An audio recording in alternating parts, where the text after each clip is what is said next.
Sejam todos bem-vindos. Estamos começando uma nova live. Hoje é sexta-feira, dia 10. E eu vou retomar aqui a leitura do comentário desse estudo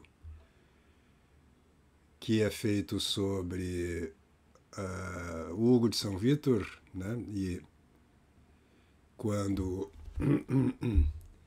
ou melhor, sobre a pedagogia dele e também sobre a questão da interpretação das Sagradas Escrituras de acordo com o método, vamos dizer assim, que foi explicitado e organizado melhor pelo Hugo de São Vítor, mas que remonta à antiguidade cristã.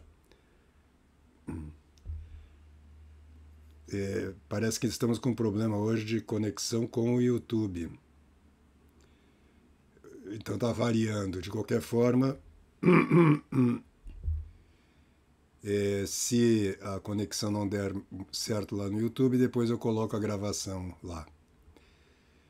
Então eu dizia que eu vou continuar a leitura deste comentário sobre a interpretação que Hugo de São Vítor faz da parábola do bom samaritano.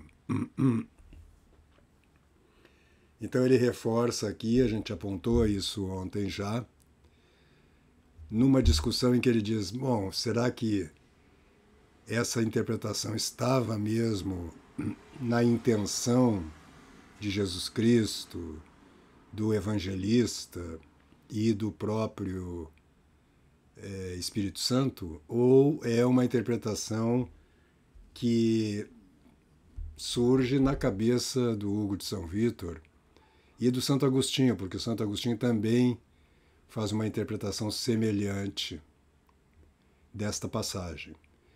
E diz o autor que há um detalhe, que é o itinerário que Jesus escolhe para esse viajante, que representa o ser humano, representa a humanidade, que esclarece isso, que diz, não, essas duas cidades, elas têm simbolicamente, na mente mesmo dos israelitas, e portanto de Jesus Cristo, uma significação muito evidente e que é condizente com essa interpretação. Nós chegamos a apontar para isso, mas eu vou ler melhor esta passagem. Então, por um lado, a humanidade, o viajante, né, ele sai de Jerusalém, que é a cidade mais alta da Palestina, situada no alto do Monte Sião, sede do Templo de Salomão e do culto judaico.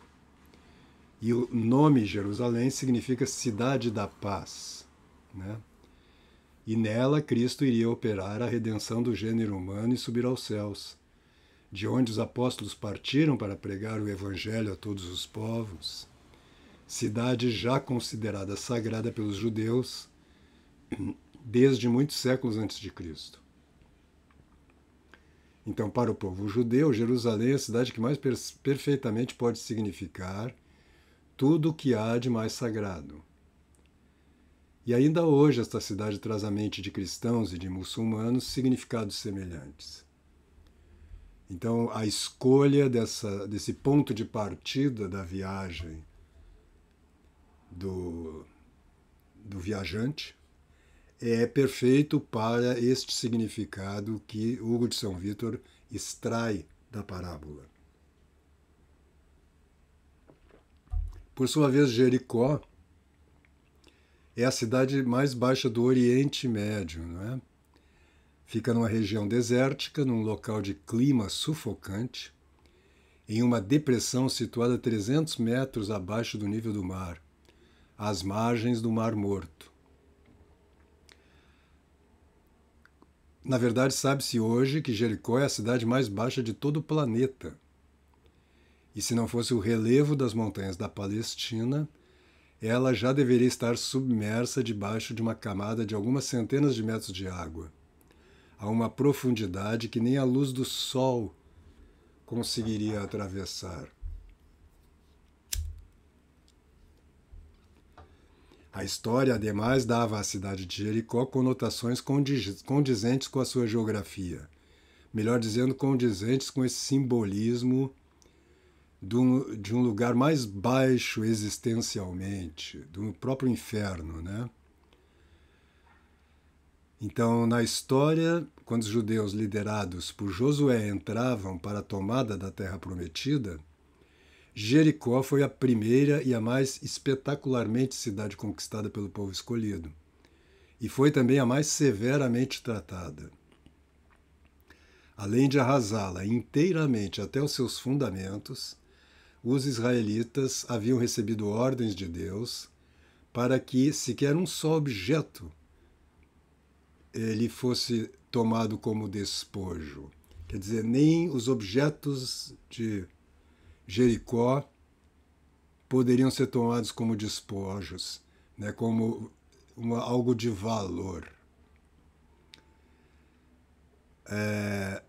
Ao contrário da tomada de outras cidades, em Jericó, tudo deveria ser implacavelmente queimado. Os objetos de metal, que não podiam ser destruídos pelo fogo, deveriam ser consagrados unicamente ao culto divino. Os imensos muros da cidade desabaram repentinamente diante dos judeus que a cercavam, sem que ninguém lhes tivesse atirado sequer uma pedra. Com os seus habitantes tomados pelo pavor, os israelitas, dizem as Escrituras, tomaram a cidade, mataram tudo que nela havia, desde os homens até as mulheres, desde as crianças até os velhos. Passaram ao fio da espada os bois, as ovelhas e os jumentos. Puseram fogo à cidade e em tudo o que nela havia.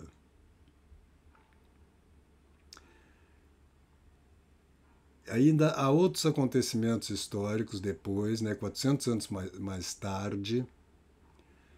Hiel de Betel decidiu reerguer Jericó.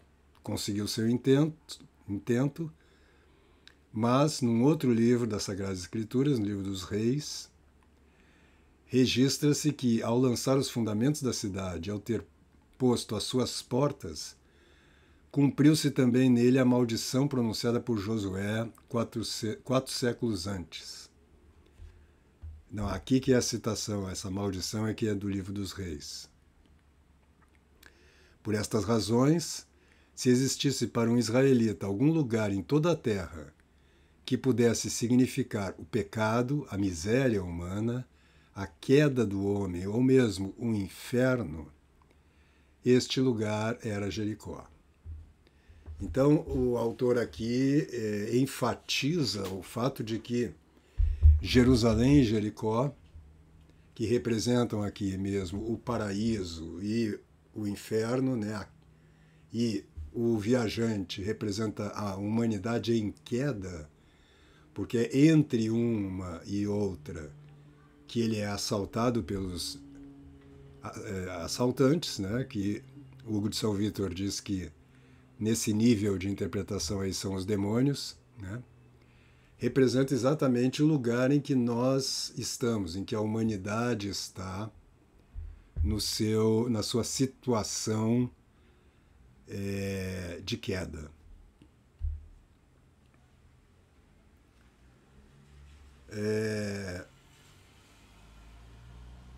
Segundo o sentido literal das palavras, a parábola quer ensinar que amar o próximo significa agir como o bom samaritano e compadecer-se dos feridos e dos doentes. Então esta é a interpretação literal e ela está correta. É isso que a gente já comentou essa semana. Esses níveis de interpretação das Sagradas Escrituras, eles não são contraditórios, eles não negam uns aos outros, mas eles são chaves de leitura ou têm significados em planos distintos. Um não anula o outro. Então não é errado a gente ler como a maioria das pessoas lê.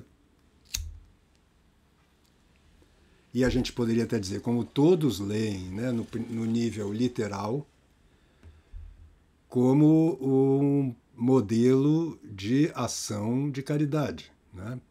Agir como um bom samaritano, né?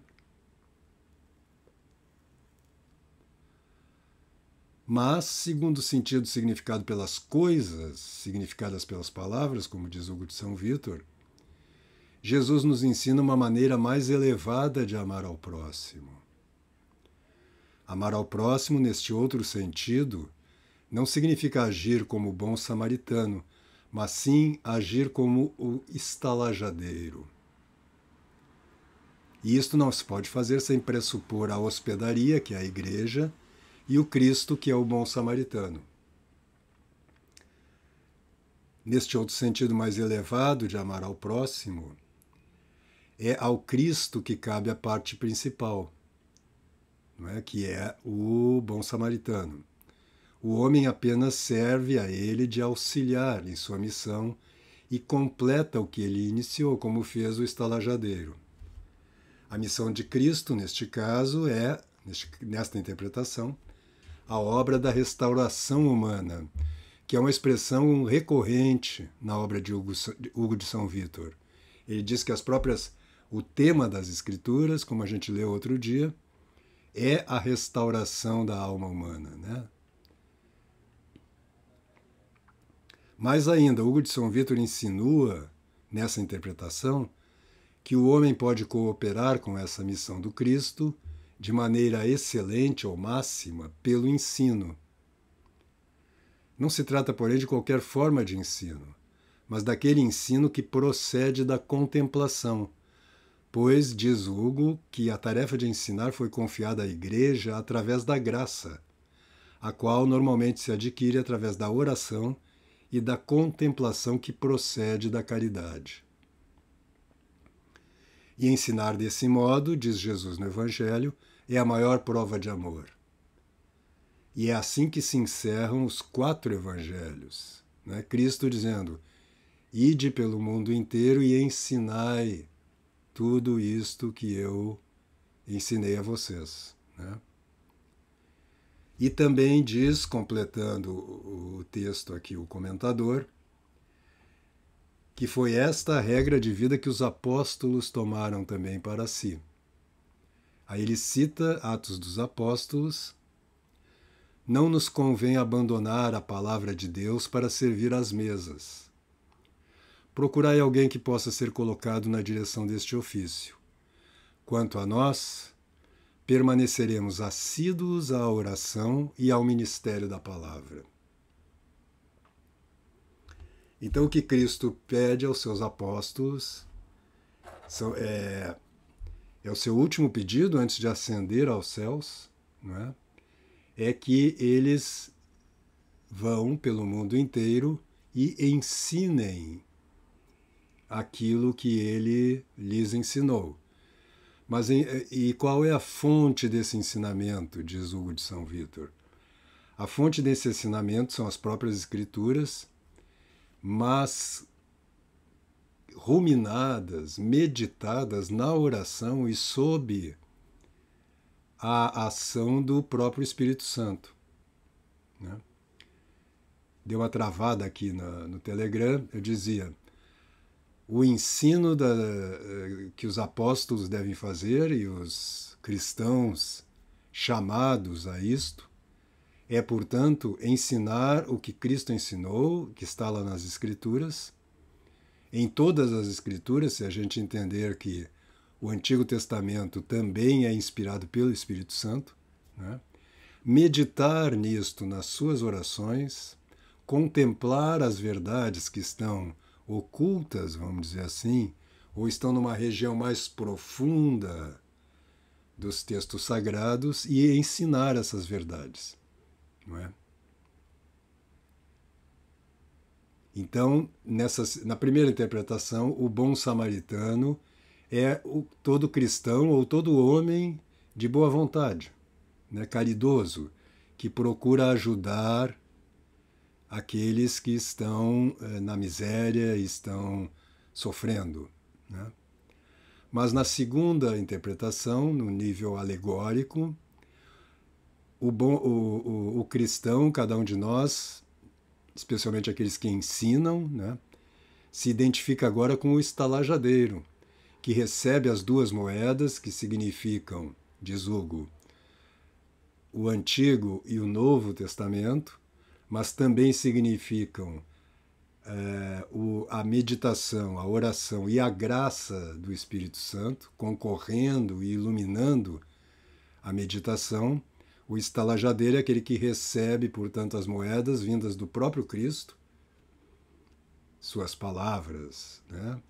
E a ação do Espírito Santo na nossa alma, e socorre assim o viajante estropiado, né?